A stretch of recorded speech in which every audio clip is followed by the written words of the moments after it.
Amaravati చట్టబద్ధతకు Lok Sabha okay. సవరణ బిల్లుకు ప్రతిపక్ష కాంగ్రెస్ 11 పార్టీల మద్దతు. దాదాపు 2 గంటల చర్చ. జగన్ తీరు 2 గంటల సభ్యులు. మూజువాని ఓటుతో సభ ఆమోదం. వ్యతిరేకిస్తూ వైసీపీ ఎంపీల వాకౌట్.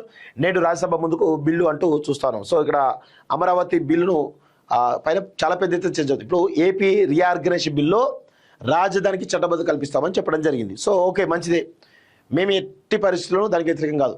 కానీ అదే ఏపీ రీఆర్గనైజేషన్ బిల్లో తెలంగాణకు సంబంధించినటువంటి చాలా అంశాలు కూడా ఇంకా పెండింగ్లో ఉన్నాయి. వాటిపైన బీజేపీ ప్రభుత్వం ఏం చేస్తూ ఉంది, బీజేపీ ఎంపీలు, తెలంగాణకు సంబంధించి బీజేపీ ఎంపీలు ఏం చేస్తూ ఉన్నారు, ఎందుకు అడగలేకపోతా ఉన్నారు? ఇప్పుడు రఘునందన్ తెలంగాణ వాదే, ఈటల రాజేందర్ తెలంగాణ వాదే, కొండా విశ్వేశ్వరరెడ్డి తెలంగాణ వాదే. మీరు ముగ్గురు తెలంగాణకు ఐకాన్లే కదా, తెలంగాణ ఉద్యమకారులే కదా. మరి మీరు అడగచ్చు కదా, కేంద్ర ప్రభుత్వాన్ని మీరు గల్లాబట్టి అడగాలి కదా, ఎందుకు అడగలేకపోతున్నారు? ఈ ఆంధ్రప్రదేశ్ పునర్వ్యవస్థీకరణ చట్టంలో తెలంగాణకు రావాల్సినటువంటి ఏవైతే హామీలు ఉన్నాయో వాటిపైన ఎందుకు అడగలేకపోయారు మీరు అని మేము అడుగుతాను స్పష్టంగా. అంటే బీజేపీలోకి పోగానే, బీజేపీ తీర్థం పుచ్చుకోగానే తెలంగాణ వదిలేసి తెలంగాణకు అన్యాయం చేస్తారా? బరాబర్ నేను నిలుస్తా కదా. ఇప్పుడు ఆంధ్రప్రదేశ్ రాష్ట్రం ఏం చేసింది, వాళ్లకు అమరావతి సంబంధించిన రాజధాని చట్టబద్ధత కావాలని చెప్పేసి వాళ్ళు పోరాడుతూ తెచ్చుకున్నారు. ఓకే, మంచిదే. ఇప్పుడు ఇక్కడ తెలంగాణలోకి అధికారంలోకి వద్దామనుకున్న బీజేపీ మరి తెలంగాణకు సంబంధించినటువంటి ఏపీ రీఆర్గనైజేషన్ బిల్లో తెలంగాణ రావాల్సిన హామీల పైన ఎందుకు మాట్లాడరు, ఎందుకు హామీలు నెరవేర్చరు?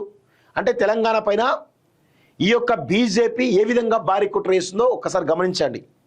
100% నిజంగా తెలంగాణలో అధికారం రావాలి, తెలంగాణ పైన ప్రేమ ఉందనే చిత్తశుద్ధి ఉంటే 100% ఏపీ రీఆర్గనైజేషన్ బిల్లు సంబంధించినటువంటి తెలంగాణ రావాల్సినటువంటి హామీలపైన ఒక స్పష్టమైనటువంటి హామీ ఇవ్వాల్సి ఉండే. ఇవ్వలేదు అంటే తెలంగాణ పైన ప్రేమ లేదు. తెలంగాణ ప్రజలు కూడా బీజేపీని డిసోన్ చేసుకుంటారు. తెలంగాణ ప్రజలు కూడా బీజేపీని ఇక అధికారంలోకి తీసుకురావద్దు, వీళ్ళకి అసలు స్కోప్ ఇవ్వద్దని చెప్పేసి తెలంగాణ ప్రజలు డిసైడ్ అయ్యేటువంటి సమయం ఆసన్నమైంది.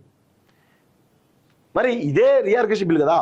సో జగన్ ఇదే అంటే విషయం ఏంటంటే వీళ్ళు చాలా తెలివిగా జగన్ని టార్గెట్ చేసే ప్రయత్నం చేస్తున్నారు. సో ఇక్కడ మనకి అవసరం లేదు కానీ మనకు తెలంగాణ సంబంధించిన విషయాలు మాట్లాడదాం. ఇక్కడ ఏమంటున్నారు, అమరావతి సరే, మా సంగతి ఏంది అని చాలా స్పష్టంగా అడుగుతున్నారు. మరి చెప్పాలి కదా కేంద్రం.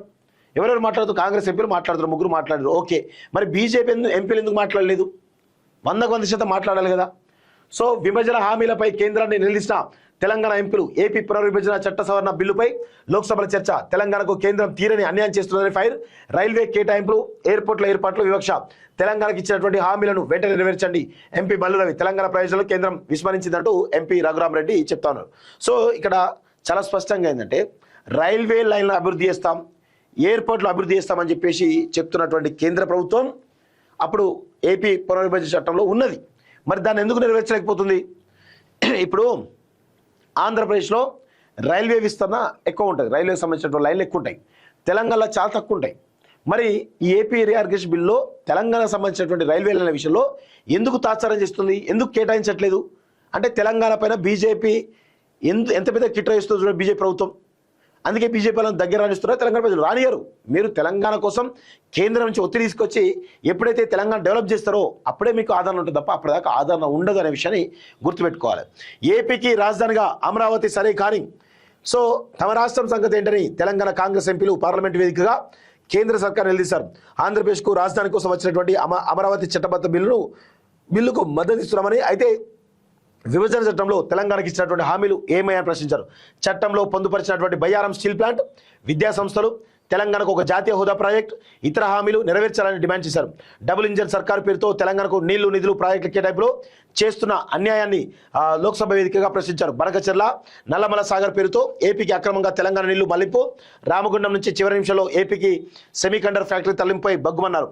రైల్వే ప్రాజెక్టులు, ఎయిర్పోర్ట్ల ఏర్పాట్లో తెలంగాణపై వివక్ష, ఏపీలో లేని ఎరువుల కొరత తెలంగాణలో సృష్టించపై స్పష్టించారు.